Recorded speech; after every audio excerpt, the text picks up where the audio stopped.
오늘 우리에게 주신 말씀은 마가복음 2장 13절에서 28절 말씀입니다. 누가복음 2장 13절에서 마가복음 2장 죄송합니다. 마가복음 2장 13절에서 28절 신약 55페이지에 있습니다. 제가 가진 성경으로 신약 55페이지 마가복음 2장 13절에서 28절 말씀입니다. 우리 다 같이 한 목소리로 합독하도록 하겠습니다. 시작. 예수께서 다시 바닷가에 나가심에 큰 무리가 나왔거늘 예수께서 그들에게 가르치시니라. 또 지나가시다가 알페오의 아들 레위가 세간에 앉아 있는 것을 보시고 그에게 이르시되 나를 따르라 하시니 일어나 따르니라. 그의 집에 앉아 잡수실 때에 많은 세리와 죄인들이 예수와 그의 제자들과 함께 앉으시니 이는 그러한 사람들이 많이 있어서 예수를 따름이러라. 바리새인의 서기관들이 예수께서 죄인의 및 세리들과 함께 잡수시는 것을 보시고 그의 제자들에게 이르시되 어찌하여 세리 및 죄인들과 함께 먹는가? 예수께서 들으시고 그들에게 이르시되 건강한 자에게는 의사가 쓸데없고 병든 자에게라 쓸데 있으니라. 나는 의인을 부르러 온 것이 아니요 죄인을 부르러 왔노라 하시니라. 요한의 제자들과 바리새인들이 금식하고 있는지라. 사람들이 예수께 와서 말하되 요한의 제자들과 바리새인의 제자들은 금식했는데 어찌하여 당신의 제자들은 금식하지 아니라이까? 예수께서 그들에게 이르시되 혼인집 손님들이 신랑과 함께 있을 때 금식할 수 있느냐? 신랑과 함께 있을 동안은 금식할 수 없느니라. 그러나 신랑을 빼앗길 날이 이르느니 그날에는 금식할 것이라. 생배 조각은 낡은 곳에 붙이는 자가 없나니 만일 그렇게 하면 기운 새 것이 낡은 것을 당기어 헤어짐이 더하게 하느니라. 새 포도주를 낡은 가죽 부대에 넣은 자가 없나니 만일 그렇게 하면 새 포도주가 부대를 터뜨려 포도주와 부대를 버리게 되리라. 오직 새 포도주는 새 부대에 넣으리라 하시니라. 안식일에 예수께서 밀밭 사이로 지나가실새 그의 제자들이 길을 열며 이삭을 자르니 바리새인들이 예수께 말하여 보시오 저들이 어찌하여 안식일에 하지 못하리까? 예수께서 이르시되 다윗이 자기와 및 함께 한 자들이 먹는 것이 없이 시장할 때에 한 일을 읽지 못하느냐? 그가 아비가의 대제사장의 때에 하나님의 전에 들어가서 제사장 외에는 먹어서는 안 되는 진설병을 먹고 함께 한 자들에게 주지 아니하였느냐? 또 이르시되 안식일이 사람을 위하여 있는 것이 아니요 사람이 안식을 위하여 있는 것이 아니니 그러므로 인자는 안식일의 주인이니라. 아멘. 네, 말씀이 참 길었죠. 오늘 마가복음 2장에 들어가면 예수님의 나라 선포가 새로운 국면에 접어들게 됩니다. 마가복음 2장 1절에서부터 3장 6절에는 5가지 이야기가 나옵니다. 첫 번째는 어제 본문인 중풍병자 이야기입니다.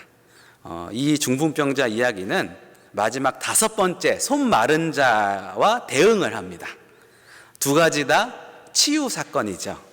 또 2번째는 예수님과 죄인들과 식탁 교제를 나누시는 이야기인데 이것은 4번째 안식일 날 먹는 문제와 또 대응을 합니다. 둘 다 먹는 문제이기 때문인 것이죠. 그리고 3번째 금식에 대한 논쟁입니다. 마가복음 1장에는 치유, 축기 같은 기적으로 하나님 되심을 드러내셨다면 이제 마가복음 2장에서는 주로 유대법과 논쟁을 통해서 예수님께서 하나님 되심을 드러내고 계십니다. 아주 정교한 구조로 이 마가복음이 진행되고 있어요. 그렇다고 해서 예수님께서 유대 율법을 무시하시거나 멸시하신 것이 아니었습니다. 오히려 바리새인들이 율법의 의도를 가소평가하고요, 구전된 전통을 중시하는 반면 예수님께서는 율법의 의도를 정확히 아셨습니다. 그래서 오히려 율법의 의도를 더 중시하시고 율법을 온전케 하시고 계십니다. 오히려 바리새인들의 전통에 대해서 문제를 제기하고 계시는 것이죠. 마가복음에 등장하는 두 번째 이야기는 예수님께서 세리인 레위랑 이제 레위를 제자로 부르시는 장면입니다. 이 레위는 마태복음을 기록한 마태와 동일 인물입니다. 당시 세리는 우리나라의 일정 강점기 때처럼 친일파 같은 사람입니다. 그래서 로마의 하수인으로서 로마의 이제 세금을 걷는 이제 징수원이었습니다. 근데 이 상당수가요, 세금만 걷는 게 아니라 자기가 취할 이득까지 이제 플러스해서 걷었다고 합니다. 그래서 많은 사람들의 미움을 받고요, 또 멸시를 받았다고 합니다. 그야말로 세리는 죄인이었습니다. 그런데 예수님께서 그런 레위를 제자로 부르시죠. 14절에 보시면 나를 따르라 라고 하십니다. 이 따르라는 단어는요, 마가복음에서 아주 중요한 단어입니다. 왜냐하면 마가복음에 이 따르라는 단어가 19번이나 등장하기 때문인 것이죠. 이 단어는 예수님이 제자들에게만 사용하는 단어예요. 예수님을 반대하는 사람들에게는 절대로 사용하지 않습니다. 그럼 예수님의 제자가 누구냐 했을 때 예수님을 따르는 사람이라는 것이죠. 마가복음의 복음은 우리에게 적극성을 지금 요구하고 있습니다. 예수님께서 문 밖에 서 계시면 우리는 문을 열어드려야 되는 것이죠. 복음을 받아들인다는 것은 예수님을 따라가는 것입니다. 예수님께서 바리새인이 아닌 죄인인 세리 레위인에게 나를 따르라 하셨다는 것입니다. 그런데 예수님께서 정말 파격적인 행동을 하십니다. 한 발 더 나아가서 레위 집에 가서 식탁 교제를 나누셨는데 레위 한 사람하고만 식탁 교제를 나누신 게 아니고요, 거기 레위의 친구들, 다른 세리들이 다 모였어요. 그래서 모여서 죄인들과 식탁 교제를 나누셨다고 오늘 본문은 나오고 있습니다. 15절에 보시면요, 그의 집에 앉아 잡수실 때에 많은 세리와 죄인들이 예수와 그의 제자들과 함께 앉으니 이는 그런 사람들이 많이 예수님을 따름이더라 라고 기록되어 있죠. 여러분, 예수님의 사역 중에 하나는 성육신입니다. 예수님은 베드로의 장모집에 앉아서 가르치신 것이 아니고요, 거리에 나가셔서 순회 선교를 하셨습니다. 설교를 하셨습니다. 죄인들의 집에 들어가셔서 식탁 교제를 직접 하셨다는 것이죠. 당시 이 식탁 교제는요, 같은 신분과 같은 계급의 사람들이 사회적인 결속을 의미했다고 합니다. 더군다나 유대인들의 식사 방식은요, 약간 독특하죠. 이렇게 누워가지고 이렇게 하잖아요. 그러니까 그만큼 친하다는 뜻인 것이죠. 근데 즉 예수님께서 죄인들과 그렇게 기대서 편안하게 누워서 식사를 하셨다는 것입니다. 예수님께서 레위 집에 가셔서 식사하셨지만 사실은 만찬의 주인공은 우리 예수님이셨습니다. 예수님께서 마가복음 1장에 1년의 치유와 축기 사역 같은 기적 같은 사역을 하시고 그 당시 종교 지도자들 같은 영향력을 가지는 존재감을 가지게 되시는데요, 예수님께서 두 가지 면에서 당시 종교 지도자들인 바리새인들과 서기관들에게 거부감을 갖게 됩니다. 첫 번째는 죄인들과 식탁 교제하는 정결법을 위반했다는 것이죠. 거룩한 것과 부정한 것이 함께 할 수 없잖아요. 근데 예수님께서 그것을 파괴하십니다. 두 번째로는 죄인들은요, 회개의 절차를 거쳐야 돼요. 근데 그런 절차 없이 예수님께서 교제를 나누시다는 점, 예수님께서 그 메시아적인 권위를 이 두 가지를 다 포함하고 계신다는 것을 지금 말씀하고 계시는 것입니다. 바리새인들이 보기에 예수님께서는 죄인인 레위 집에 들어가셔서 식탁 교제를 나누시는 것은 정결법 위반이었습니다. 그래서 우리가 마가복음 2장 첫 번째 중풍병자 사건과 이 다섯 번째 사건은, 손마른 자 치유 사건은 연관시켜서 볼 수 있어야 돼요. 왜 그러냐면 예수님과 부정한 죄인들이 접촉하자 예수님께서 죄인들의 부정함이 전이 되신 것이 아니라 예수님의 치료가 죄인들에게 전해졌다는 것입니다. 이것이 바로 다른 선생님들과 다른 예수님의 독특한 점입니다. 여러분, 예수님을 만나면 부정한 것들이 오히려 거룩하게 바뀝니다. 그래서 예수님께서 죄인은 세리, 레위 집에 들어가셔서 죄인들에게 오염되신 것이 아니라 오히려 죄인들을 정결하게 하셨다는 것입니다. 여기서 예수님의 신분이 드러나는데요. 예수님께서는 정결것보다 더 크신 정결케 하는 주체가 되십니다. 그래서 우리 예수 그리스도는요, 죄로 인해서 우리 그리스도인들은 예수님을 인해서 죄로 멀리하는 사람들이 아닙니다. 우리는 죄를 지을수록 예수님께 더 가까이 가는 사람들인 것이죠. 그래서 우리는 예수님께 제사함을 받고 정결케 되는 사람입니다. 그래서 여러분, 예수님을 믿는다는 것은 무엇입니까? 예수님 없이 말씀대로 잘 살아서 거룩해지겠다는 것은 절대로 아닙니다. 죄를 지을수록 예수님께 더 가까이 나가는 사람들, 예수님으로부터 거룩함을 전염되는 사람들이 바로 예수님을 믿는 사람들이라는 것이죠. 그래서 우리 마음은 때때로 하나님께 너무 죄송할 때가 있어요. 오늘 너무 힘든데 예배당 저 끝에 앉아 있을까? 절대로 말하는 게 아닙니다. 그냥 그렇게 말하는 겁니다. 저 끝에 앉아 있을까? 이번 주는 주일날 좀 쉴까? 온라인 예배 드릴까? 하나님께 죄송한 마음이 있는 것이죠. 근데 그것은 악한 영이 주는 생각입니다. 우리는 잘못할수록, 더러워질수록, 병들수록 예수님 앞에 나가야 합니다. 지금 나와 하나님께 관계를 맺으면요, 주님 입장에서 우리가 봐야 된다는 것이죠. 내 입장에서 보는 것이 아니라 주님이 어떻게 하시기를 원하시는가. 여러분, 우리 자녀들이 잘못했을 때 잘못했다고 말 안 하고 주의를 계속 맴돌면 얼마나 부모님 입장에서 마음이 답답합니까? 그냥 빨리 나와서 잘못했어요 엄마 아빠 이렇게 말하면 용서해 주는 거죠. 그것이 우리의 예수님의 마음이라는 것입니다. 이처럼 장로들의 전통은 죄인들을 차별하고 은혜의 율법으로부터 격리하는 것이었지만, 예수님께서 말씀하신 하나님의 나라의 복음은 죄인들을 용서하시고 정결케 하시고 하나님과 연관시키시는 것이었습니다. 여기에는 우리 주님의 적극적이십니다.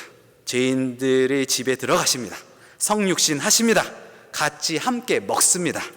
그러면서 예수님은 자신은 병자들에 대한 의사라고 지금 고백하고 있습니다. 비유하고 계세요. 예수님께 성경을 보면요, 특히 이제 복음서를 보면 참 비유를 많이 하세요. 여러분, 병자를 피하는 의사를 본 적 있으십니까? 환자를 고쳐야 될 의사가 환자를 피한다면 그 사람은 의사가 아닌 것이죠.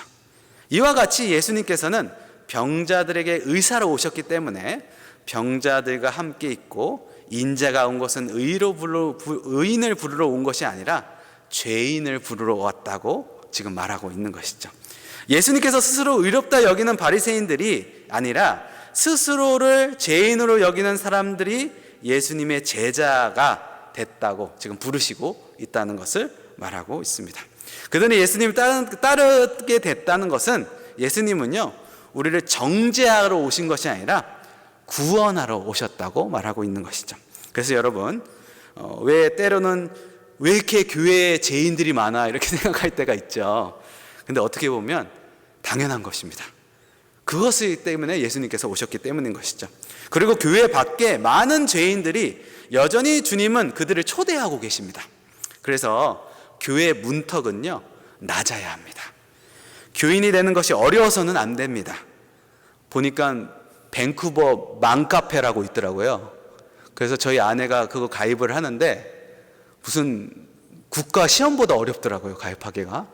교회의 그런 제도가 그렇게 어려워서는 안 됩니다. 문턱이 낮아야 된다는 것이죠. 교인이 되는 것은 어려워서는 안 됩니다. 교회의 문턱은 아주 낮아야지 많은 사람들이 올 수 있는 것이죠. 그 다음 이어지는 것이 금식 논쟁과 안식일 날 식사 논쟁이 펼쳐지는데요. 이와 같은 구조는 같은 구조로 되어 있습니다.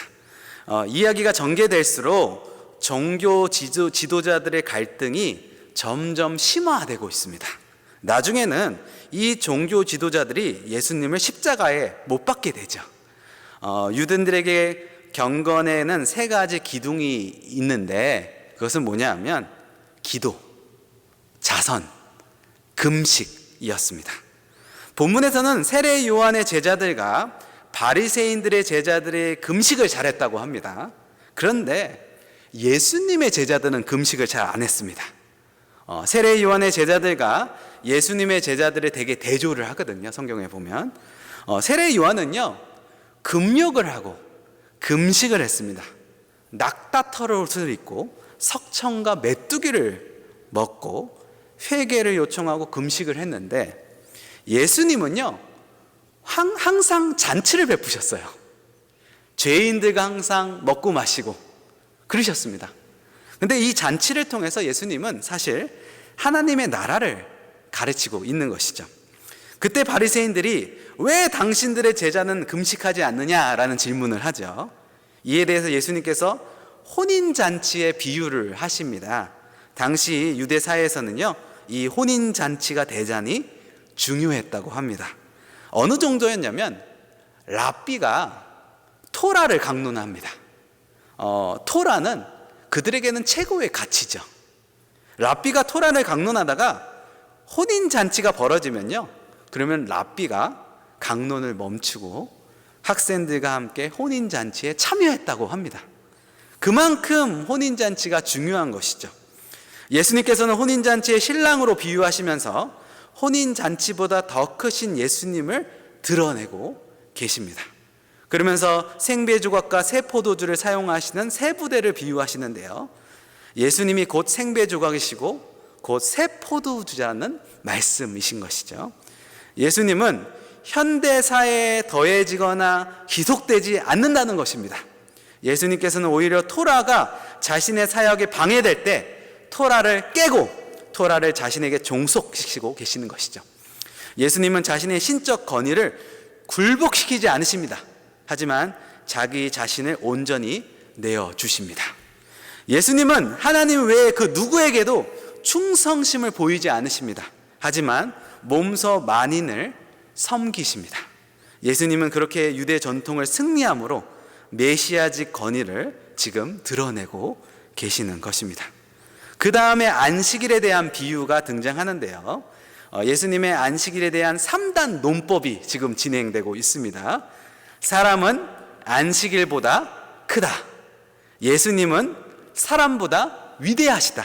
따라서 사람보다 더 크신 예수님은 안식일보다 크시다. 이것은 예수님께서 곧 새 창조주라는 것을 드러내는 사건입니다. 여러분, 마가복음 1장과 2장은 분위기가 완전 다릅니다. 마가복음 2장은 대단히 논쟁적이에요. 마가복음 1장은 일단 축기, 치유 이적으로 예수님의 메시아됨을 안정되게 되게 드러내고 있지만, 이제 마가복음 2장에는 유대 전통법과 논쟁하셔서 유대 율법보다 더 크신 예수님을 지금 드러내고 계시다는 것이죠. 이렇게 우리는 마가복음을 통해서 예수님이 누구신가를 지금 알아가고 있습니다. 여러분, 우리가 예수님에 대해서 잘 알고 계시다고 생각하십니까? 그렇지 않습니다. 우리는 아마 죽을 때까지 예수님에 대해서 알아가게 될 겁니다. 천국에 가서 삼위일체 하나님에 대해서 더 알게 될 것입니다.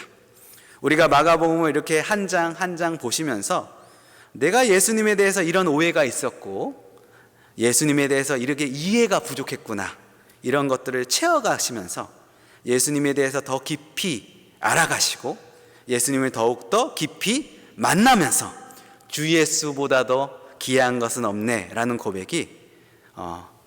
고백으로 나오시는 우리 삼성의 식구들 되시길 우리 주 예수 그리스도의 이름으로 축복해 드립니다. 기도하겠습니다. 사랑의 주님, 우리는 주님을 통해 얻는 것에 대해서만 관심을 갖지만 주님 자체로는 그다지 관심을 갖지 못하는 것을 고백합니다. 예수님이 얼마나 더 크신 사랑이신지, 예수님이 더 얼마나 놀라우신지 우리가 안다면 우리는 걱정, 근심, 염려가 없어질 텐데, 걱정, 근심을 해결하기 위함이 아니라 예수님을 더욱더 사랑하기 위해서 예수님을 믿게 도와주시옵소서. 그렇게 하실 주님을 찬양하며 예수님의 이름으로 기도드렸습니다. 아멘.